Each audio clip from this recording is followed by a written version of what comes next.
Welcome, welcome, welcome. I hear that familiar voice, which means we are back on the air with Arts or Artist Response. We never decided on a title, which kind of makes it even more charming and very apropos for 2020, the year that wasn't, but very much was.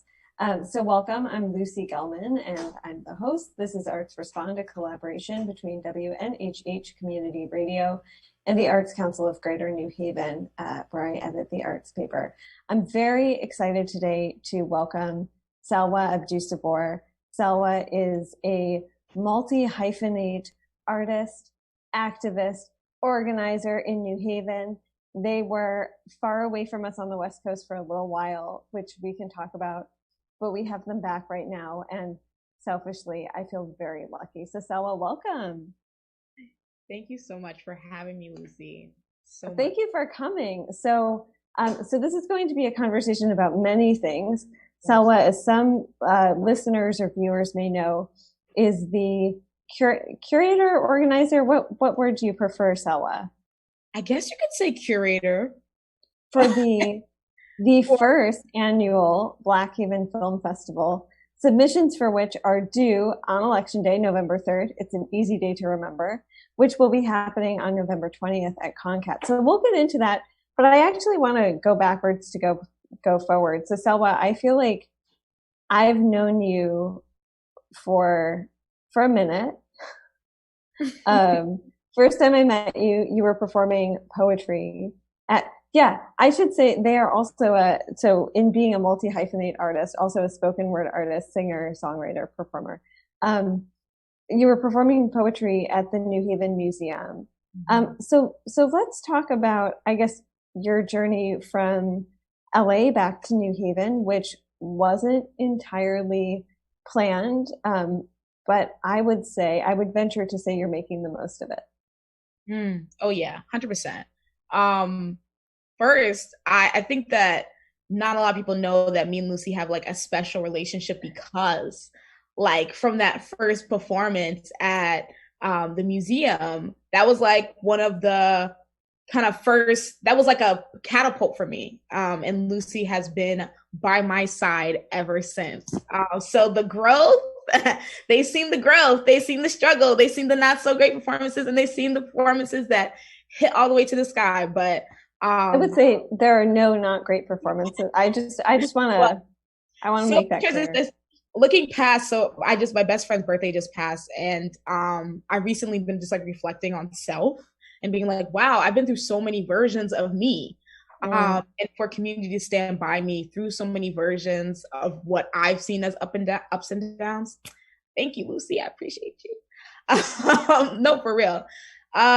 In terms of LA and coming back from there. And so I went to LA to do a nonprofit leadership program as well as pursue my art and see what would happen. I didn't realize that as a young person, I've always kind of been infatuated, not really infatuated, but like LA vibes. I was trying to find what's my artist city. You know, people love New York, you know what I'm saying? New York is cool, but you know what I'm saying?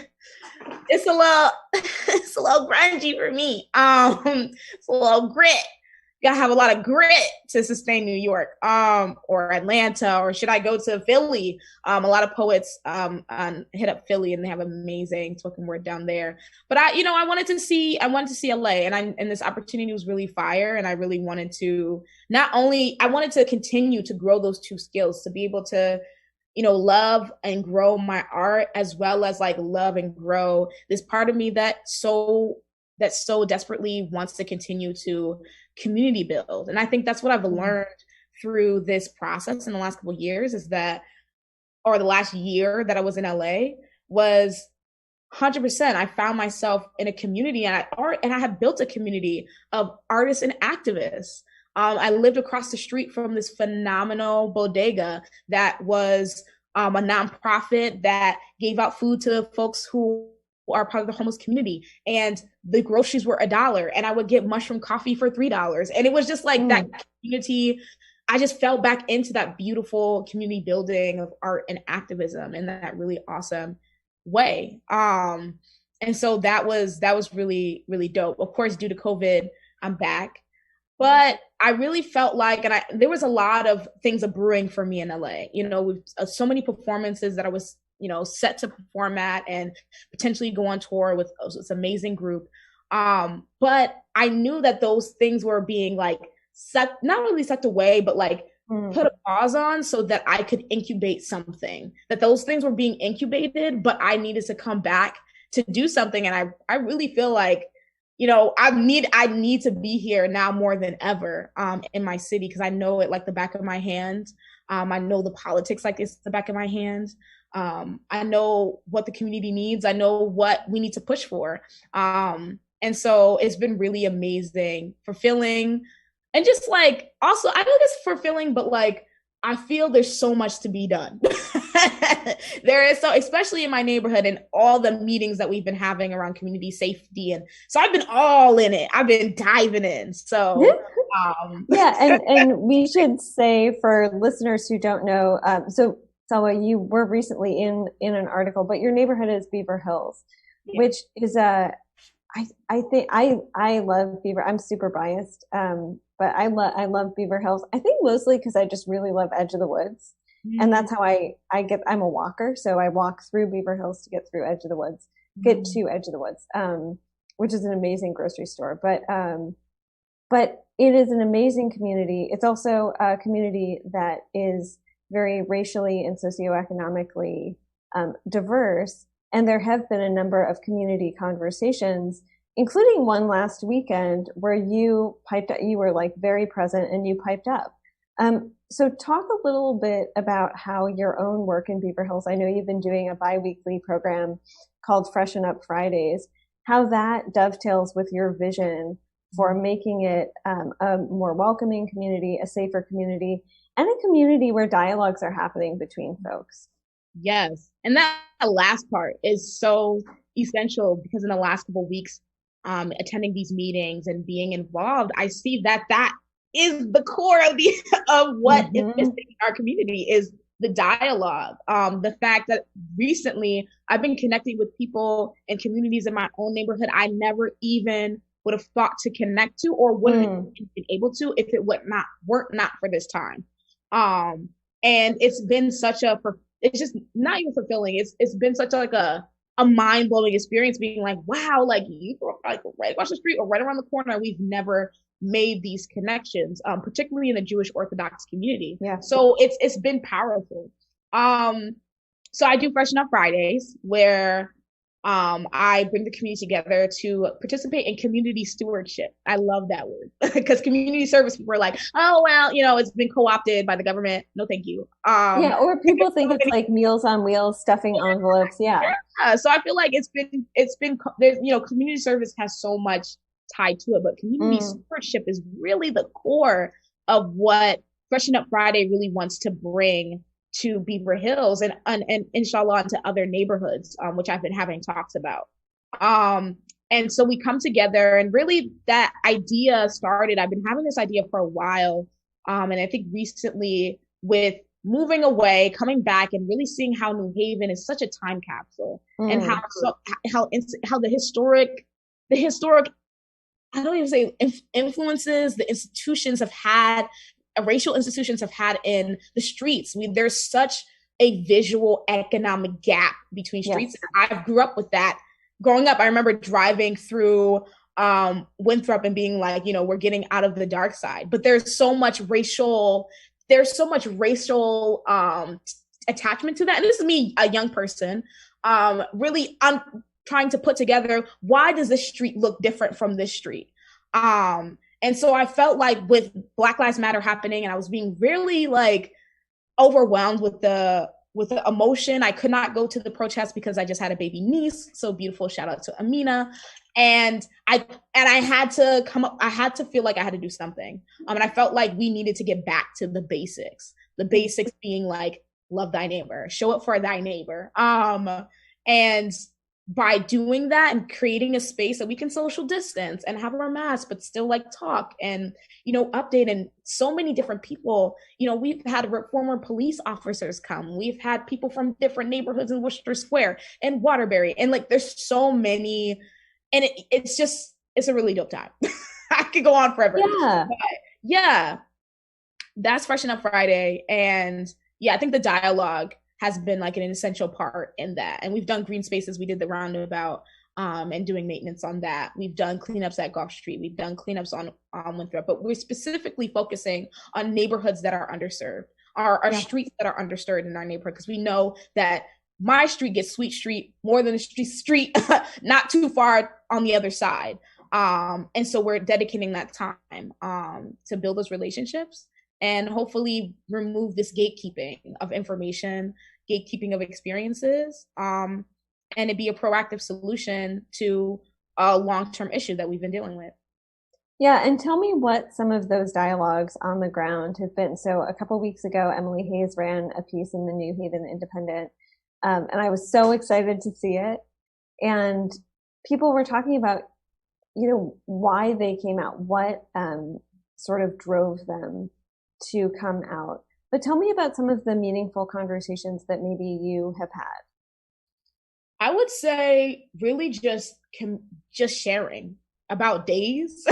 Like I feel like we, in terms of Freshen Up Friday and I've had intense conversations. So coming to, going to the rallies and being involved in the community where those conversations are more, I would say, what's the word? Encouraged. Like those conversations happening. But in Freshen Up Friday, you're really talking about, where you're coming from, where you're coming into. Cleaning up is such a meditative practice. Like that's what I've learned. I think so much during that process. I think the most important dialogues and conversations is really getting to know people. And that's really my priority through when I come to Freshen Up Friday in those conversations. It's very much like a let's just connect. And when it comes to like with the rallies that recently happened, definitely had some intense conversations. And I let people I let it be known that I do Freshen Up Fridays. But folks came up to me talking about, what's defund the police versus not defund the police. Like those conversations have been, we have the Beaver Hills group chat, so there's a lot of conversation happening there.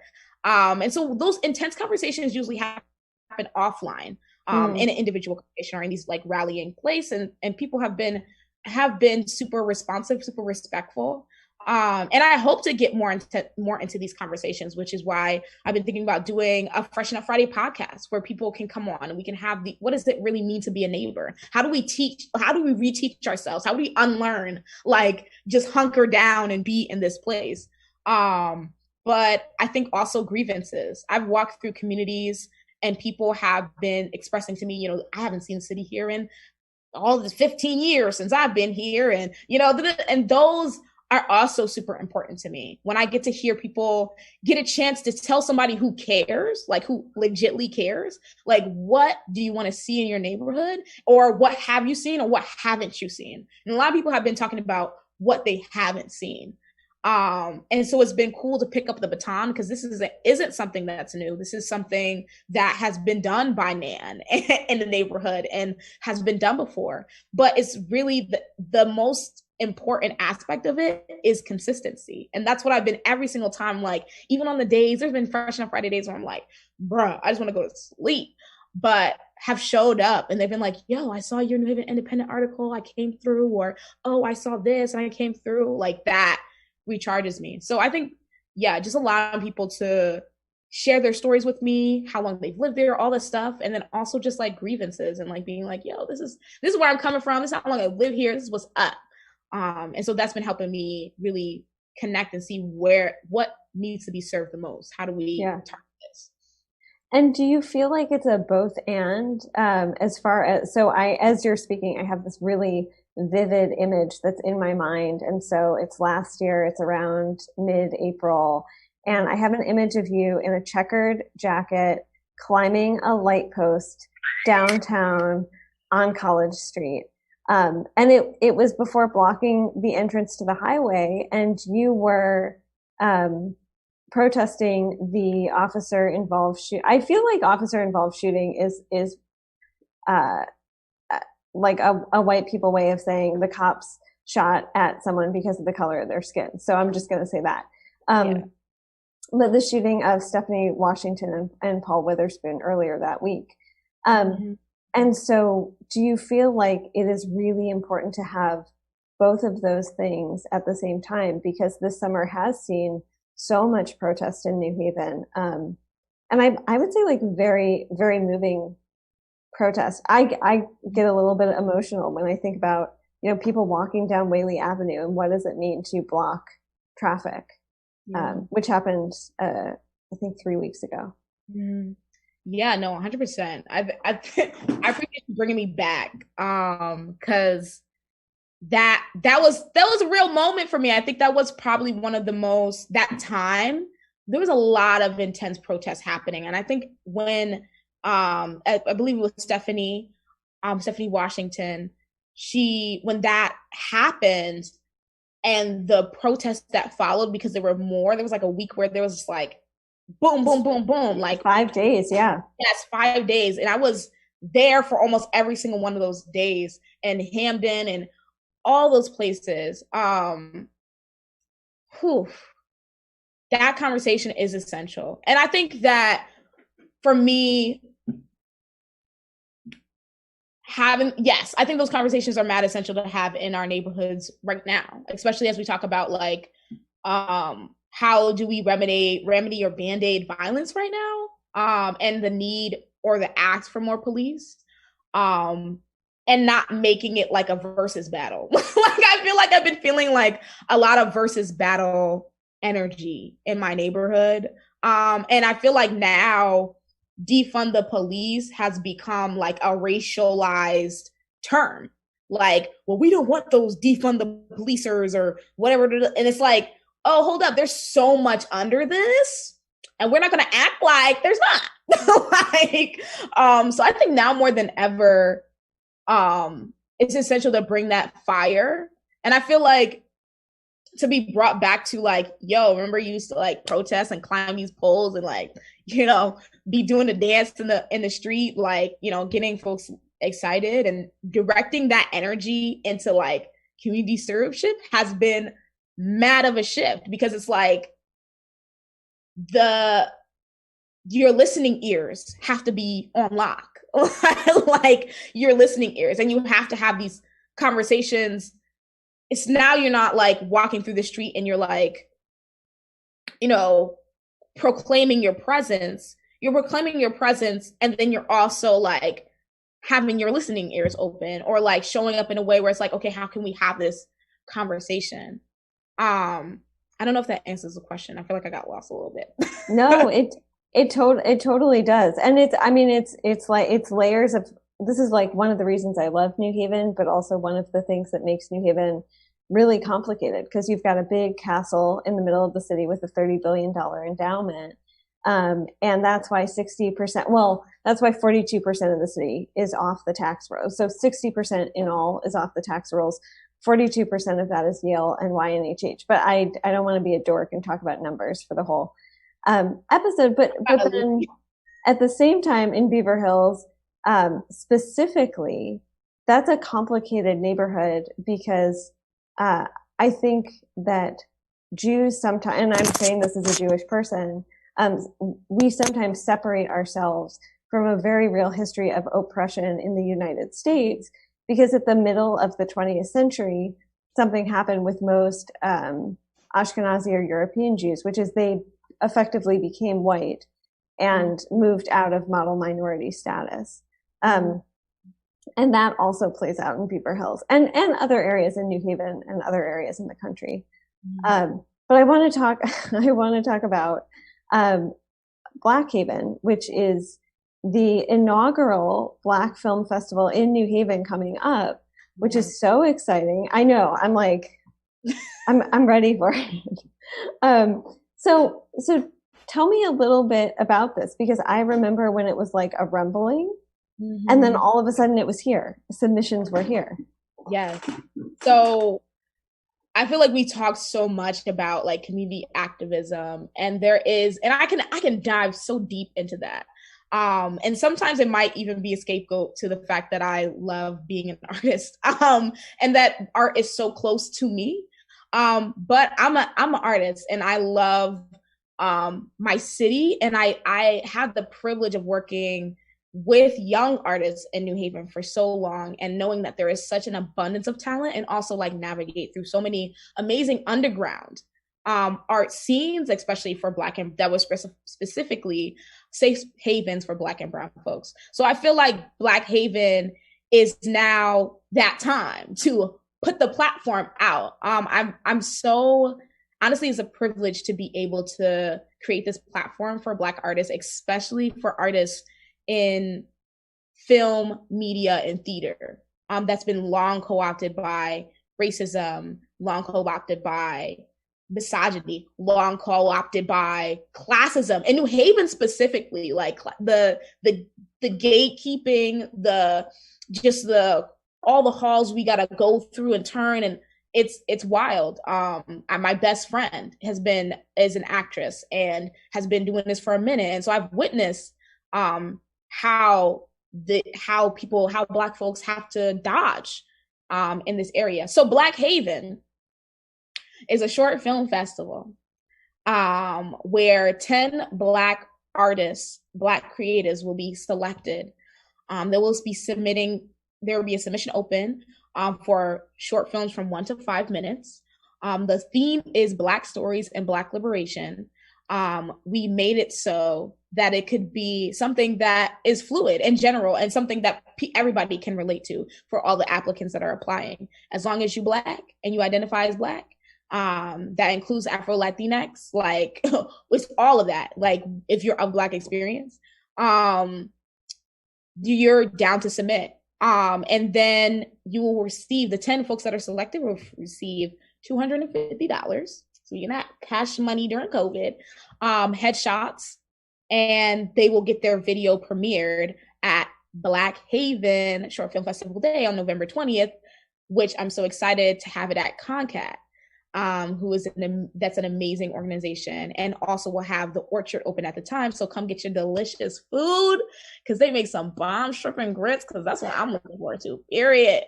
They make a lot of really good things. Yeah, their food is really, really good. I want to talk more about this because I'm very excited for it.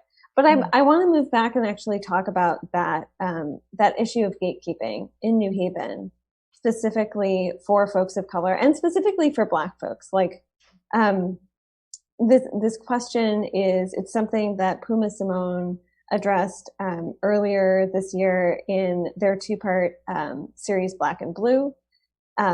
So really talking about folks who are stripped of opportunities because of a resource gap in New Haven, but also because of white people who hold the purse strings and also who are in executive positions at organizations.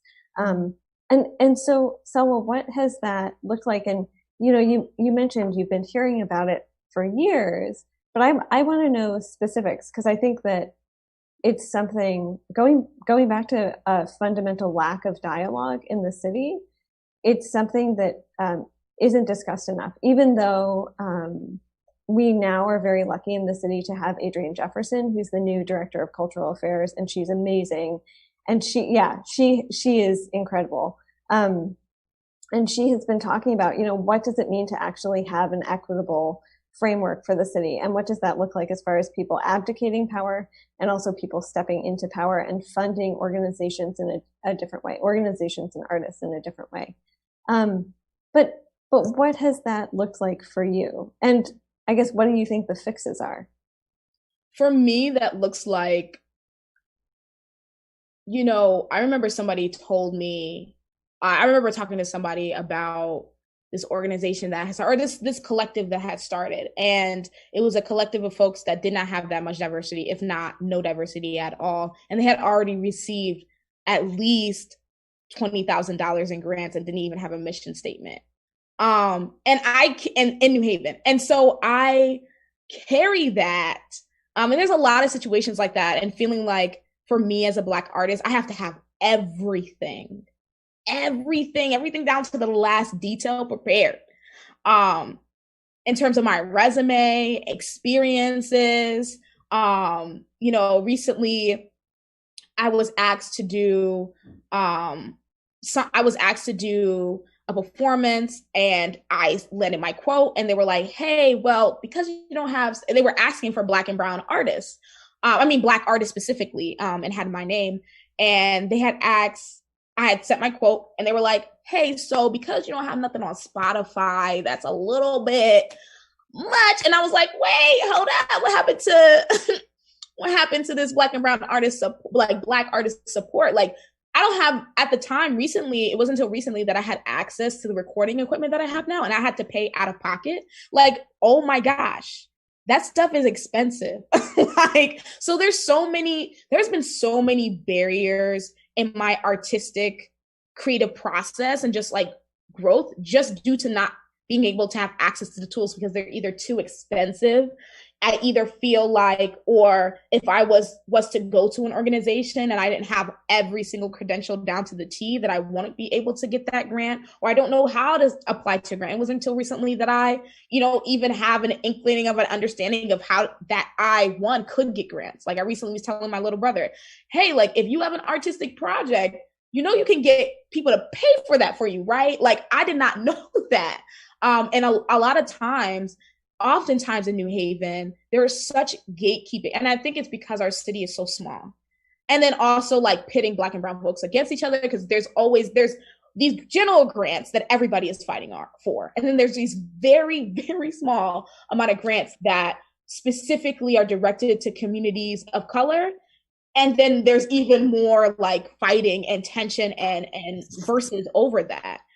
Which is so unfortunate. And it's because our city does not prioritize the folks who need it the most. Somebody had recently said this, I remember this quote has been sticking with me recently. If we're only as strong as our weakest link, then we're in grave trouble. So or when we think about art in New Haven and art institution, I've heard that there was a recent grant that came out and I saw the article, like an artist release grant, things like that. I'm thinking, one, I didn't have no idea about it. And then two, I was like, well, who can apply? Can I apply to this? Has anybody reached out? Like there is no reach out. And I've often feel like I am, running around trying to find, the opportunities when there are folks right in front of me who just are like, oh, well, I didn't think that, because there's no prioritization of Black artists. And especially with the institutions that we have in New Haven, like even the standard of, I would say like the taste of, I feel like I see that a lot in fashion, where like I've watched like shows and they'll be like, well, this Black artist is, this kind of style is played out, but then we'll turn around and not only a couple months later, this will be a trend, or like, oh, wow, well, now I think this because this other person did it. So there's a lot of like that co-opting of Black art and being like, well, this isn't cool because you did it, but if another person that doesn't look like you, that's not Black, does it, then it's cool now. And so I've seen that even with some like at home in New Haven kind of like, nods. So what I think is the solution is we need institutions, and I think that's Black Haven. So result, Black Haven.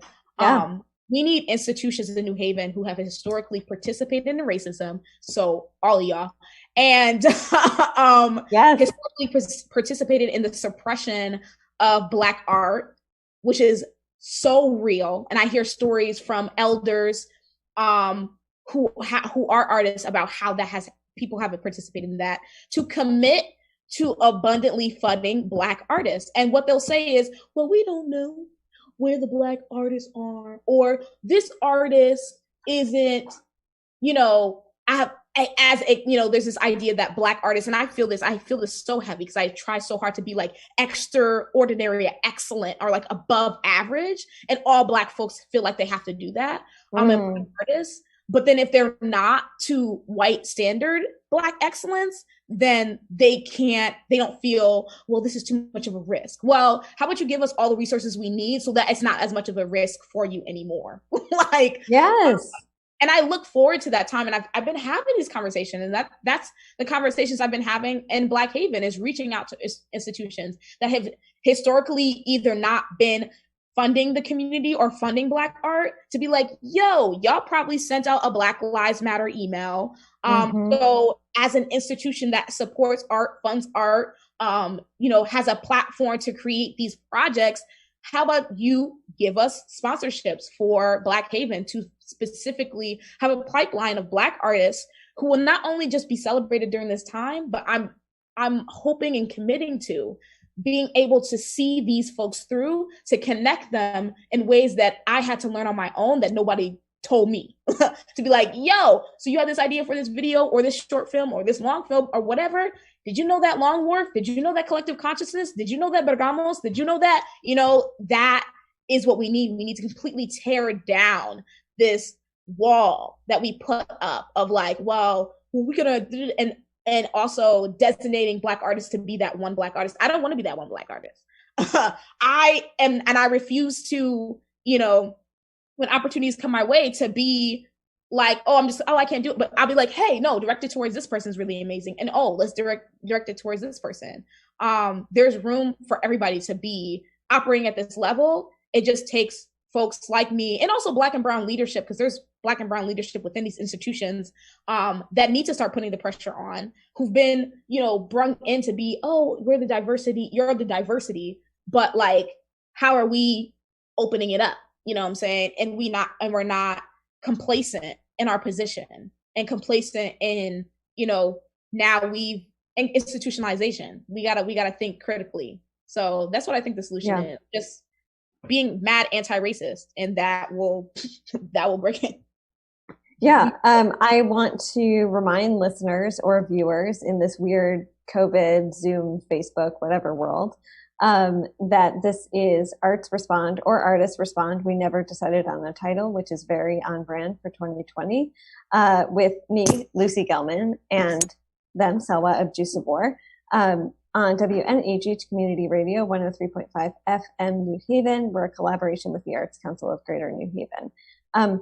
So Salwa, I want to ask you about Black Haven, specifically about what you're seeing in terms of submissions already, and then also how you're getting the word out about submissions. So November 3rd, which is Election Day, is less than 2 weeks away. That gives me anxiety for reasons that have nothing to do with the submission deadline for Black Haven, which I'm very excited about. I'm less excited about the election and just anxious about it.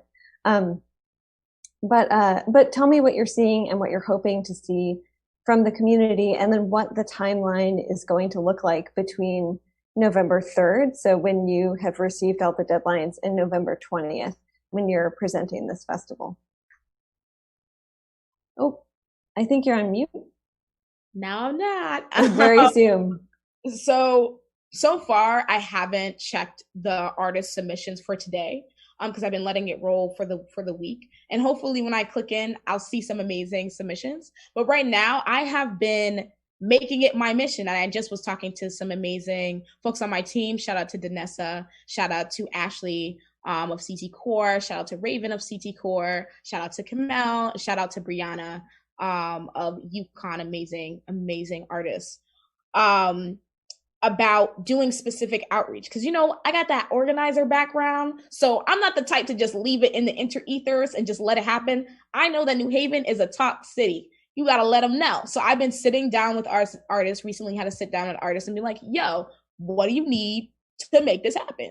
Like, what do you need? So if there are artists who are interested and they're like, yo, I'm down to do this thing, 1 to 5 minutes, reach out to me. Also, and continuing to have these conversations. And Danessa lives in Hartford, so it's open not just to New Haven artists, because I know that New Haven is a small city. It's open to folks all in Connecticut. If you're a Connecticut resident, you're Black and a Black artist, you can apply to this. And so there's that. So that's been really fun. I really like that aspect of Black Haven for me, is to be able to sit down and hear people's experiences, like firsthand, of like, this is how it feels, this is how it's been for me to navigate through this, and this is what I need, this is my hopes, this is my dreams. If I could get this resource, this would be great. If I could have a space, this would be great. That also puts in the back of my mind, cool, like how can, and CT Core has been amazing and committed to, creating a space that is affirming, safe, and provides resources for artists. And so we've been talking about how can we really be that space. And so that's been really lucky. And it's really a privilege to be working with an organization that has that attitude, that has such a positive attitude, that is so down to support Black and Brown artists, and also give me the opportunity to fulfill this project and this event, first ever event. So, and the support that I've been receiving, especially from Black and Brown leadership, and that's been like the majority of the conversations I've been having at these organizations. It's like, whoa, 2020, wow. Like, it really, I just never, it's really a privilege. It's really a privilege. Yeah, I completely lost my train of thought for a second, but now it's back mostly, I think.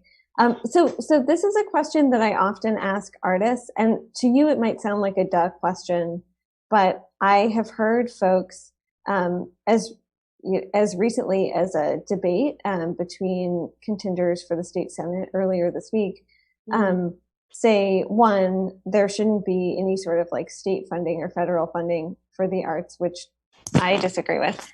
Yeah, but two, sort of they don't see the intersection between things like land sovereignty, food sovereignty, collective organizing, mutual aid, and then artists doing their work. And so for you, I know, Salwa, that you live at those intersections. And so for you, what's the connection? The connection is artists are lethal to capitalism. Like, artists are lethal to oppression. Actually, let me shift that. Artists are lethal to oppression. Artists are outside thinkers. Artists are, I think about how artists have even been targeted in so many ways because of the power and influence they have. Artists are essential. I am, when you were saying like funding in terms of the state, I just applied to a state art grant. Like, I need that money, like, to keep doing this work, because it does intersect. Art and activism intersects. It is literally, it's in me, it's of me, it is me. And I can't wait for a day where I can just say I'm an artist. Like, and I'm okay with saying I'm an activist because there's so much power in that. Like, I feel like whole Asada energy when I say like, yo, I'm an activist. But to be able to say, I'm an artist and that is already entailed, will be a powerful moment. But I think it's important to make that intersection because people don't think those things intersect. Yeah. Art has taught me, poetry, specifically spoken word, has taught me to speak truth to power, not only inside me, but outwardly. Art, spoken word has allowed me to make those connections, to be like, yo, I'm going to be my most unapologetic self and say what needs to be said. That has influenced conversations where organizations now are like, okay, let me try to, I've seen that. Getting folks uncomfortable, you know what I'm saying? So artists, I think, are such, and representation, being able to see yourself. Like, when I think about Black Haven, I was thinking about my experience with media and film. For Black folks, TV is an oasis. Like, that is an oasis. That's something me and my dad watch TV all the time, laughing. That is our oasis. Wakanda. When Wakanda came out, I cried at the end, and I wasn't even expecting to. I just started sobbing because I was just like, I didn't know I needed this. And that's what art does. It inspires, it shifts, it changes systems. And artists have such a powerful influence in community, which has inspired me to think about how can we make more artist communities in New Haven, and what would that look like, and how powerful would that be? So I don't think that really touches what really the weight, but I can't imagine a world without artists. New Haven is artists. Like, I remember when people were when I would hear from elder Black folks about how LL Cool J used to be in New Haven and rapping, and there was a whole rap scene in New Haven when Michael Jackson performed in like art in New Haven is like peanut butter and jelly. Like, what are you talking about? It's like the milk to it's the milk to the chocolate. Like, I need us to, so yes, fund art. The state should be funding art. We need it now more than ever. Yeah. And who are the, as you're talking, I've been thinking about the Dark Noise Collective, which is, so Janae Smith and Fatima Ashgar spoke earlier this week, I think through Yale, but virtually, of course, because COVID. But they spoke about their poetry and their work. And then as you were speaking about TV, I was also thinking of Pose. And this question of representation. So Salwa, who are some of the, I know, well, thank you. I feel validated. Some people, I think it's too like pop culture-y, but it was art. Straight art. But so who are some of the people, either locally or nationally or internationally, who sit on your shoulders when you're doing this work? That's a powerful question. Maya Angelou. I'm gonna start off with that. When I was in high school, when I was in middle school, up until high school, I would always get the Maya Angelou Award. Didn't understand why. I think it was I understood why, but for the most part, it was because she was, a phenomenal poet of our time, like the most decorated, amazing genius. And I've delved into her life since then, and I had also so lucky to have had her book as a part of my curriculum and read it and was like, wow, there's so many things about this woman that I intersect with. And I'm even thinking back now, like reading some of her poetry, especially like the oil wells. I think I remember having a dream about the visualization of her poem, Phenomenal Woman. And she sits on me, and I when she passed away, I cried. I was like, oh my gosh, how? Like, and always wanted to meet her. And so Dr. Maya Angelou, because a friend of mine who had actually took a class and she was her professor, said that she prefers and her to say doctor before her name. Dr. Maya Angelou. So she definitely, backpack. James Baldwin recently got into, not recently, but have heard and recently delved back into his speeches. And I've been creating some, I guess you can call me like a light producer right now, because I'm like, I produce a lot of my own songwritings and songs. I guess, I produce. And so in one of the songs I'm working on, it's him talking about, the neglect of the Negro, and those who don't believe anything the white man says, or doesn't entirely believe what anything that Black leadership says, and how that those folks, if that paid attention to, will be the fall of democracy, like of America. Like y'all can't keep doing this. So I'm just so in love with the way he speaks.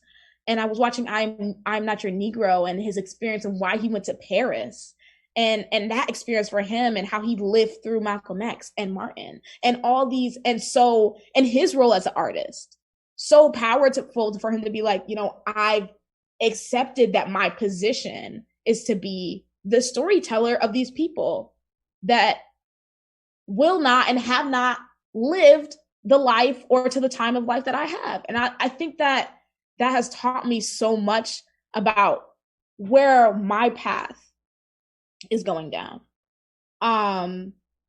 In terms of like hyper locally, I will say Stout. And I will always say this because sis is powerful. I met her many years ago, 3 years ago, at A Soulful of Noise. Shout out to Art and Paul. There was a Soulful of Noise series in New Haven. Met her, heard her performance, blew me out the water. Okay, I was like doing her notes, just pull. It's like it's pulling the deep pain or and just all the joy inside you, it just tugs. And highly, I can't. Like, she is an artist. Her poise, elegance, power is something that I am inspired by, and often she is, to me, the one who shows me that I can do this thing. Like, I can do this thing. Doing Apollo recently, doing the Terrell show I recently loved to watch. She grew up in New Haven. Like, she's she is created the pathway for me to be inspired by. I can go on forever because I feel like I'm like boom, boom, boom. Another person I would say like a nod to is Aaron Jafaris. Like, has been an mentor in my poetry. Yes, a amazing funky white man has been the inspiration, the mentor, and a phenomenal playwright to make me be like, wow, like, this is cool. Like, the way that he has intersected activism and storytelling and plays and poetry and hip hop in a really cool way has been an inspiration for me for the last I met him 9 years ago. So the list, I'm trying to think, there's so many. Yeah. Well, I want to, in our final, I don't know, 7 minutes or 8 minutes, I want to talk about both what you're hoping for with Black Haven, in this iteration, because Salwa, knowing you, I truly think this will be the beginning of it. And then also what you hope for, you were saying with Freshen Up Fridays earlier as well, you want to see this sort of bloom and grow. And so I'm wondering what that also means for Black film festivals in New Haven and also other creative spaces. And, like both affinity spaces as far as thinking of the submission process. But also it's also really important for white folks to see these films. I would say, as a middle-class white lady, and be reminded that there needs to be a shift in power and resources in New Haven. Yes, give us all the opportunities. Because if we're not, then we can't get there.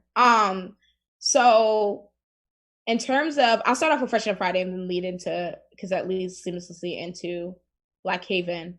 For Freshen Up Fridays, I'm super excited. I've heard whisper of grants. So whispers of grants have been whispered upon thee. And I'm really excited about that. And so that's been really making me think critically about, like, where do I want Freshen Up Friday to go? Freshen Up Friday to go. And honestly, from my experience, I took classes in LA. Part of my program was taking a college course, and it was about basically the nonprofit industrial complex. And it made me realize that nonprofits should be working to become out of business. Because if your mission is to solve something, why aren't you, a lot of these institutions, these nonprofit institutions, that I guess New Haven is one of those hubs of the industrial complex, we should be working to be out of business, not working to get the community dependent on us or to be laying roots to forever be a source. Like, no, we need to get the community to a place where we can self-sustain ourselves. So that's what I want for Freshen Up Friday. I am making, for me, I do not want to, and I've been thinking about this, I don't want to get paid for this work. I don't want to be paid for Freshen Up Friday. And I don't want others doing this work, particularly for that to be their compensation, and thinking about, innovative ways that we can make compensation or maybe even partnerships with organizations that supplement that. Like, rather than being like, okay, this, there's this money and the money goes directly into the streets, into the neighborhood. Like, I want to see physical manifestations of these grants, not use all this money to pay for my time, there's nothing wrong with that. But I don't want Freshen Up Friday to exist in 10 years. And I do not want to be doing Freshen Up Friday in 10 years. I want another young person to do it if it does last 10 years. You know what I'm saying?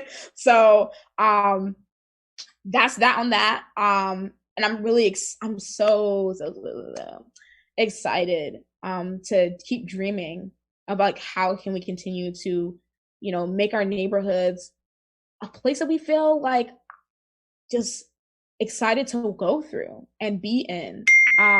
Whether that means art, creating abundant art in the neighborhood, utilizing unutilized green spaces, and investing in cleaning up the streets. But that is, I'm really excited about that. And I think really about the structures, me thinking differently about how to operate as an organization and operate as a movement more than something that is going to be institutionalized and lay roots, but really be of the community. So that's that on Fresh on Friday. For Black Haven, oh, it's lit. I've already been having conversations with folks outside of New Haven, Hartford, who are like, yo, we want Black Haven in Hartford, we want Black Haven in Middletown. So that's been exciting to hear that people are like really receiving this well. And not knowing until recently that this is something that's never happened in New Haven. I don't know why, but we're here. My hope, honestly, is to really let's be the Black Sundance. Like, let's do it. I'm down. And I feel like the vision for Black Haven, like Freshen Up Friday, grows beyond me. As I feel like recently I've been participating in a lot of projects that aren't particularly like, I'm going to be there for 10, 15 years. Like, I feel like I'm supposed to begin it to propel it for another young person, another Black and brown young person. Like, I would love that. Somebody who is in film and media and theater. I'm an artist. I have people that I love so dearly and I care about who are in these industries, but I would love for somebody to come in and take that up. And do it way better than I could. My gosh, because I know there are people out there who can. And so for now, I'll just shine all my magic and love and community organizing and utilizing all my skills and my art and creativity to make it happen. But Black Haven, I can see it being, just tours and connections and getting folks from outside of the city to come in and connecting with the national market and connection with the international piece. Like, we have that amazing, I feel like we're in a time when in New Haven and in the world where artists are beginning to make those connections and are really more accessible than before, especially with us being online. And so, yeah, I would love to see people come into New Haven specifically and be like, yo, this is the art hub. We New York too. We LA too. We Atlanta too. We Philly too. Like, there is so much here. And yeah, New Haven is on its way. It's already an artist hub, especially for Black and brown folks. And as we continue to grow, New Haven is going to be the artist hub, and everybody will know it. Everybody, I think, already is starting to know. Amazing. Well, Salwa, I want to thank you. I feel like we could go easily for another 2 hours, but we're not able to do that today. Maybe another time. I want to thank Harry Droz, who has been the magical man behind the controls. It was also his wedding anniversary 2 weeks ago, so happy belated anniversary, Harry. That's beautiful. And Salwa Abdussabur, I want to thank you so, so much. If people want to find out more about Black Haven, or if they want to follow you, and they should, how do they find you? First and foremost, Black Haven, shout out to CT Core, is our collaborator. And you can find out more about updates, weekly posts, all that great stuff on CT Core's Instagram, which I think is CT_core. You can find me on Instagram at Sweet Summer Melanin. That's Sweet Summer Melanin. And you can find out all the amazing things that I'm doing, my art. I do covers. I'm working on an EP. There's so many just little drops here and there that I drop off. So if you enjoy my art, come on through. If you enjoy the stuff that I do, come on through. You can find our call for artists is on the website, ctorganizenow.org. And you can also go to the website. There's going to be a Black Haven tab, and you'll see call for artists, and you'll see more about Black Haven. But yeah, come on through, apply. We're ready for you. We're so ready for you. Awesome. And I'll come through. Awesome. Thank you so much. Thank you so much. Peace. Peace. I don't know why I just did that, but no, listen. Was I've been snapping with the mute button on. oh, nice. Oh, see, that's what I was in the I've thing. just Is been, it done now? Can we just I don't talk? know. I don't, Harry, Are we done? I feel like it's still recording. it's probably still recording. That's okay. Hey, yeah. Um, but All right. Selma, thank you. You're welcome. I just log off. I don't even know. Okay. Usually, sometimes there's Out. outro music. Yeah, Yeah. from Tabisa, who's another person who I love and really admire. That's awesome. Yes. So I'll hit you up and I'll talk to you soon. All right. Peace.